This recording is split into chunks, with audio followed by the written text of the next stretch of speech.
السلام علیکم ناظرین، امید ہے آپ سب خیریت سے ہوں گے۔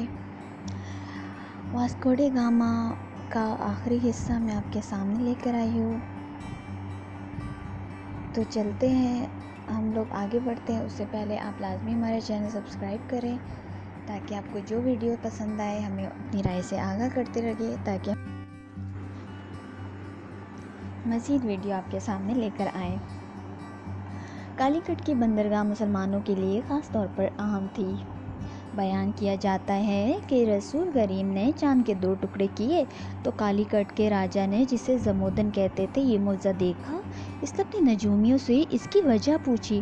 انہوں نے بتایا کہ یہاں سے مغرب کی طرف ایک ملک ہے جسے عرب کہتے ہیں، وہاں ایک پیغمبر آیا ہے جو ایک نئے مذہب کا پیغام لایا ہے، یہ سچا مذہب ہے۔ راجا نے یہ سن کر چند پنڈت سمندر کے راستے روانہ کیے تاکہ وہ حضرت محمد رسول اللہ سے مل کر ان کے مذہب کی تعلیم حاصل کرے۔ یہ پنڈت کشتی کے ذریعے عرب کی طرف روانہ ہوئے، مگر جب وہاں پہنچے تو حضور صلی اللہ علیہ وسلم کا وصال ہو چکا تھا اور حضرت عمر خلیفہ تھے۔ انہوں نے پنڈتوں کو بتایا کہ رسول اللہ تو فوت ہو چکے ہیں مگر ان کا مذہب زندہ ہے۔ انہیں پھر اسلام کی تعلیم دی۔ پنڈت عرب سے جب واپس کالی کٹ پہنچے تو راجا فوت ہو چکا تھا۔ وہ اسلام سیکھنے کی حسرت دل ہی لیے مر گیا، لیکن اس کی نیت کی وجہ سے اسے ہندوستان کا پہلا مسلمان سمجھنا غلط نہ ہوگا، کیونکہ وہ تو اسلام سیکھنا چاہ رہا تھا اور وہ مذہب کو پسند کرنے لگا تھا جب اس نے حضور صلی اللہ علیہ وسلم کے چاند کے 2 ٹکڑے کرنے والا واقعہ سنا تھا۔ اس واقعے کے بعد عربوں نے کوزی گودی آنا جانا شروع کر دیے اور پھر ہندوستان اور یورپ کے درمیان تجارت کا وسیلہ بن گیا۔ یہ شہر مسلمانوں کے لیے ہر زمانے میں اہم رہا ہے۔ یہ شہر چنانچہ ہر مسلمان سیاح جو بھی مشرق کی طرف آیا کوزی گودی ضرور پہنچا اور یہاں کے مسلمان باشندوں کے حالات اپنے سفر ناموں میں لکھے۔ ان سیاحوں میں البیرونی اور ابن بطوطہ خاص طور پر مشہور ہے۔ واسکو ڈی گاما کوزی گودی پہنچا تو اسے شہر میں ہر طرف مسلمان تاجر دکھائی دیے۔ بندرگاہ ان تاجروں کی کشتیوں سے بھری ہوئی تھی۔ اسے جلد معلوم ہو گیا کہ اس شہر کی زندگی میں مسلمانوں کا بہت اثر ہے اور راجا کے دربار میں مسلمان خاصا اثر و رسوخ رکھتے ہیں۔ یہ بات واسکو ڈی گاما کو پسند نہ آئی کیونکہ وہ مسلمانوں کو پسند نہیں کرتا تھا۔ کچھ عرصے کے بعد اسے راجا کے دربار میں حاضر ہونے کا موقع ملا۔ وہ امیر البحر کی وردی پہنے دربار کی طرف چلا۔ اس کے ساتھی پرتگالی بحریہ کی وردی پہنے ہوئے تھے، انہوں نے پرتگال کا جھنڈا اٹھا رکھا تھا۔ راجا واسکو ڈی گاما کے ساتھ عزت سے پیش آیا، اسے عزت سے بٹھایا، آنے کا مقصد معلوم کیا۔ واسکو ڈی گاما نے بتایا کہ ہم تجارت کے لیے آئے ہیں۔ راجا نے اس سلسلے میں اس کی ہر طرح کی مدد کرنے کا وعدہ کیا۔ اس سے اسے امید بندھی کہ میرے آنے کا مقصد پورا ہو جائے گا، مگر یہ بات اتنی آسان نہ تھی۔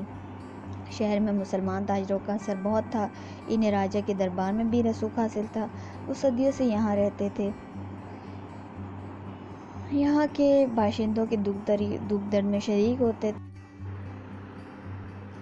واسکو ڈی گاما کے ساتھ عزت سے پیش آیا، راجا اسے عزت سے بٹھایا، آنے کا مقصد معلوم کیا۔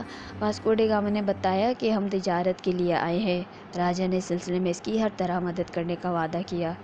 اس سے اسے امید بندھی کہ میرے آنے کا مقصد پورا ہو جائے گا، مگر یہ بات اتنی آسان نہ تھی۔ شہر میں مسلمان تاجروں کا اثر بہت تھا، انہیں راجا کے دربار میں بھی رسوخ حاصل تھا، وہ صدیوں سے یہاں رہتے تھے، یہاں کے باشندوں کے دکھ سکھ میں شریک ہوتے، ان کی مشکلوں میں ان کی مدد کرتے۔ اس طرح وہ شہر کی زندگی میں بس چکے تھے، انہیں یہاں سے باہر نکال پھینکنا خاص مشکل تھا۔ شہر کے ہندو پرتگالیوں کے آنے سے خوش نہ تھے، مسلمان بھی انہیں شک کی نظر سے دیکھتے تھے، یعنی شہر کیا عیسائیوں کے سوا باقی ساری آبادی پرتگالیوں کے آنے سے خوش نہ تھی۔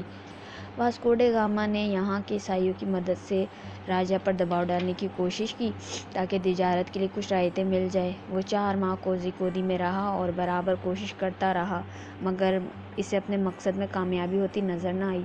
صدیوں کے رہنے والے مسلمانوں کا اثر و رسوخ مٹانا آسان نہ تھا۔ اس دوران اسے یہ بھی معلوم ہو گیا کہ گرم مسالے ہندوستان میں پیدا نہیں ہوئے، بلکہ ہندوستان سے آگے دور مشرق کے جزیروں سے آتے ہیں۔ لہٰذا اس نے سوچا کہ ایک تو یہاں سے مسلمانوں کا اثر دور نہیں کیا جا سکتا، کوئی گرم مسالے بھی دوسرے علاقوں سے آتے ہیں، اس لیے یہاں زیادہ ٹھہرنا مناسب نہیں ہے، کیوں نہ واپس جا کر مسلمانوں کا اثر ختم کرنے کے لیے کوئی دوسرا طریقہ اختیار کیا جائے۔ وہ یہ دوسرا طریقہ طاقت سے کام لینا تھا، مگر یہ طریقہ اس سفر میں استعمال نہیں کیا جا سکتا تھا کیونکہ اس کے پاس فوج ہی نہیں تھی۔ آخر وہ 29 اگست 1489 کو لزبن روانہ ہو گیا۔ 1498 اور کچھ لوگ کہتے ہیں 99 کو لزبن روانہ ہو گیا۔ روانگی سے پہلے اس نے اپنے 40 ساتھیوں کو کوزی کودی میں چھوڑا اور تاکہ وہ اس کے بعد تجارت میں رعایتیں حاصل کرنے کی کوشش جاری رکھے۔ 6 ماہ کے سفر کے بعد 2 جہاز لزبن کی بندرگاہ میں داخل ہوئے، ان میں سے ایک سان جبرائیل تھا اور ایک تو وہ سمندر کی لہروں کی بھینٹ ہو گیا تھا اور ایک کو واسکو ڈے گاما کے حکم سے جلا دیا گیا تھا، چنانچہ اس کے سارے عملے کو سمندری بیماری ہو گئی تھی۔ سفر کے دوران واسکو ڈے گاما کا بھائی پالیو گاما بہت سخت بیمار ہو گیا اور سفر کے لائق نہ رہا، چنانچہ واسکو ڈے گاما اس کے ساتھ ایک چھوٹے سے جزیرے میں اتر گیا تاکہ اس کی صحت بحال ہو تو آگے چلے، لیکن اس کی حالت تو بگڑتی گئی۔ چنانچہ جب سان جبرائیل اور اس کا ساتھی جہاز لزبن کی بندرگاہ میں پہنچے اور لوگ ان کی خبر سن کر بندرگاہ پر انہیں خوش آمدید کہنے کے لیے آئے تو واسکو ڈے گاما کو آنے والوں میں نہ پایا۔ انہوں نے سمجھا کہ شاید واسکو ڈے گاما راستے میں مارا گیا ہے یا ہندوستان میں رہ پڑا ہے، مگر جب ان کو اصلی بات معلوم ہوئی تو خوش ہوئے کہ امیر البحر جس نے ہندوستان کا سمندری راستہ معلوم کر لیا تھا زندہ ہے۔ کچھ عرصے کے بعد واسکو ڈے گاما لزبن پہنچا تو لوگ پھر اس سے خوش آمدید کہنے کے لیے آئے، مگر اب ان کے لیے جوش و خروش بہت کم تھا۔ واسکو ڈے گاما بھی اداس تھا کیونکہ پالیو گاما اس کے ساتھ نہ تھا، وہ ایک چھوٹے سے جزیرے کی ایک قبر میں سو رہا تھا۔ بیماری نے اور سفر نے اس کو موت کی نیند سلا دیا تھا۔ واسکو ڈے گاما کا سفر 2 سال اور 2 دن کا تھا۔ اس نے اس 2 سال اور 2 دن کے عرصے میں 24,000 میل کا فاصلہ طے کیا اور روزانہ تقریباً 35 میل سفر کیا۔ اس سفر سے پرتگال کا ایک مقصد تو پورا ہو گیا کہ ہندوستان کا سمندری راستہ معلوم ہو گیا اور آہستہ آہستہ تجارت کا راستہ کھل جانے کی امید بھی ہے۔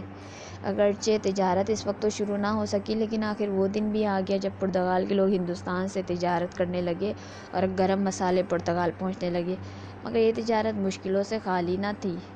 انہی دنوں ایک واقعہ پیش آیا۔ واسکو ڈے گاما نے اپنے 40 ساتھیوں کو کوزی کودی میں چھوڑا تھا تاکہ تجارت کے لیے رعایتیں حاصل کرنے کی کوشش کرتے رہے۔ لزبن پہنچنے کی کچھ عرصے بعد واسکو ڈے گاما کو ان ساتھیوں کے قتل ہونے کی خبر ملی۔ ان کے قتل کی خبر سن کر واسکو ڈے گاما کو بہت غصہ آیا اور وہ بدلہ لینے کے لیے بے چین رہنے لگا۔ اس نے خیال کیا کہ ہو نہ ہو میرے ساتھیوں کو مسلمانوں نے قتل کیا ہے۔ اس نے سوچا طاقت سے کام لینے کا موقع اب آیا ہے، لہٰذا 1502 میں وہ 14 جہازوں کے ایک بیڑے کا امیر البحر بن کر ہندوستان پہنچا تاکہ مسلمانوں سے بدلہ لے اور ان کو تجارت کے میدان سے باہر نکالے۔ واسکو ڈے گاما ابھی کوزی کودی سے بہت دور تھا کہ راجہ زمودن کو اس کے ارادوں کا پتہ چل گیا، جو کہ مسلمان تھا۔ اس نے مسلمان تاجروں کی مدد سے 9 جہازوں کا بحری بیڑا تیار کیا اور وہ مقابلے کے لیے تیار ہو گیا۔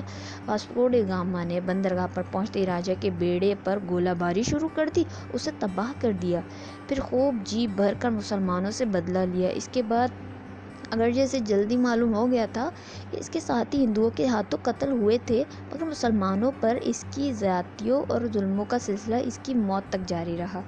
اس نے یہاں ایک قلعہ بنایا جو ہندوستان میں پہلا یورپی قلعہ تھا۔ 1503 میں وہ کوچین میں مر گیا، مگر اس کی موت سے مسلمانوں پر ظلموں کا سلسلہ بند نہ ہوا۔ اس کے جانشین بھی اسی کے راستے پر چلتے رہے۔ آخر پرتگالیوں کو انگریزوں نے ہندوستان سے نکال دیا، اور جیسا کہ آپ نے پکچرز میں دیکھا کہ واسکو ڈے گاما مسلمانوں اس کے ہاتھ میں مسلمانوں کا مسلمان جو بھی انسان آتا تھا وہ اس کا جسم کے حصے کرتا تھا اور اس کا گوشت بناتا تھا اور اپنے لوگوں کو کھلاتا اور جانوروں کے آگے بھی ڈالتا تھا۔ تو یہاں سے اندازہ لگائے کہ واسکو ڈے گاما نے اتنی محنت کی، اتنی جستجو کی، اتنے آگے تک پہنچا، یہاں تک کہ ہندوستان کو حاصل اس نے کر لیا، لیکن صرف اس کے ظلم کی وجہ سے وہ یہاں تک پہنچا کہ وہ موت کی نیند سو گیا، اور جتنے بھی لوگ جو اس کی فیور میں تھے، جو اس کی واقعی عزت کرتے تھے کہ ہاں اس نے بہت محنت کی، اس کو آگے تک پہنچا دیا ان لوگوں نے، لیکن وہی لوگ اس سے اتنا شدید نفرت کرنے لگے تھے کہ لوگوں نے جو اس کے اپنے تھے انہوں نے پھر اس کے ساتھ دشمنی پر اتر آئے اور انہوں نے اس کو موت کی نیند سلا دیا۔ تو ناظرین، یہ ہمارا واسکو ڈے گاما کی کہانی ختم ہوئی۔ یہ بہت مختصر تھی، بہت لمبی کہانی تھی۔ کئی صدیوں تک وہ زندہ رہا، کئی دہائیوں تک اس نے حکومت کی اور پھر اپنے انجام کو پہنچا۔